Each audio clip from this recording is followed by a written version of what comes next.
Hey there, folks. Today's is question number 115, I believe. Yeah, and we're on topic number 8 of 15. 15 most important topics slash tools slash technologies that you should know before walking into a DevOps or SRE interview. So today's topic is security. Before I start there, though, please subscribe to my channel. That motivates me to do more videos for you folks every day. Okay, the question today is, describe a time when you implement a security measure that significantly improved the resilience of your systems. What was the vulnerability? I can't say it. What was the risk, we shall say, and how did you address it? So the answer to this question will depend on your experience or on your projects, right? Or on your knowledge. But I'll give you one that will help you to answer the question if it comes up.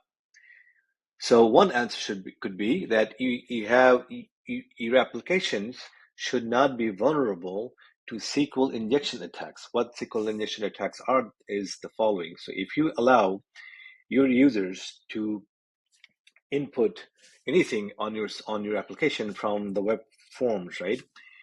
And smart and brilliant attackers can actually use that input in that field to actually run a SQL query into your database, even though you didn't mean to allow that. They're smart enough where they can figure it out, right? So how do you protect yourself against it? Because you're going to have some input someplace. It's not in almost no applications are input free. So what you do is you use something. First of all, you should sanitize the input. What that means is after you take in the input into your application and before you send it out to your SQL database, you have to check for some sanity things, right?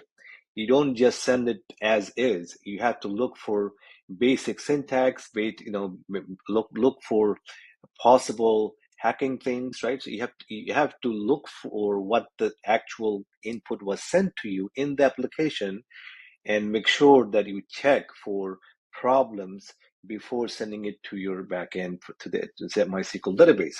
Number two, implement what's called prepared statements. So instead of um, passing on what was input, you convert that into a SQL query or set of queries that you run um, uh, that is prepared and run over and over again with different parameters, as opposed to something that can be manipulated because it's not prepared, right? It's not something that came directly from the user and went back to the back end to the SQL to MySQL or whatever database you're using.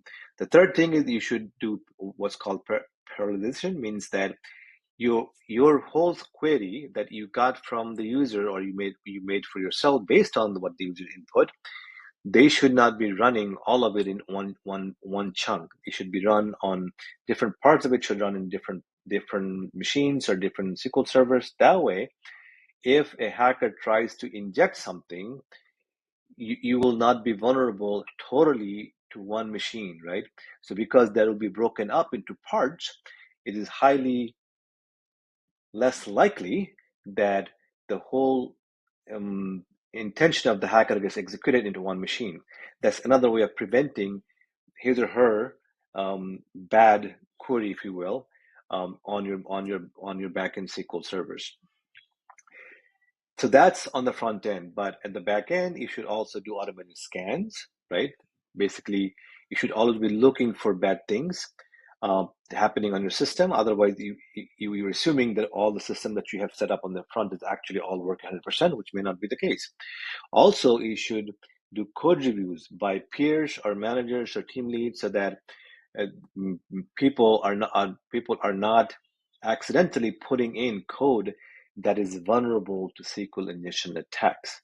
So there are several ways now you can prevent yourself from a SQL injection attack. Hope this was useful to you, and I will see you in the next video, which would be number 116 on the topic of RDS.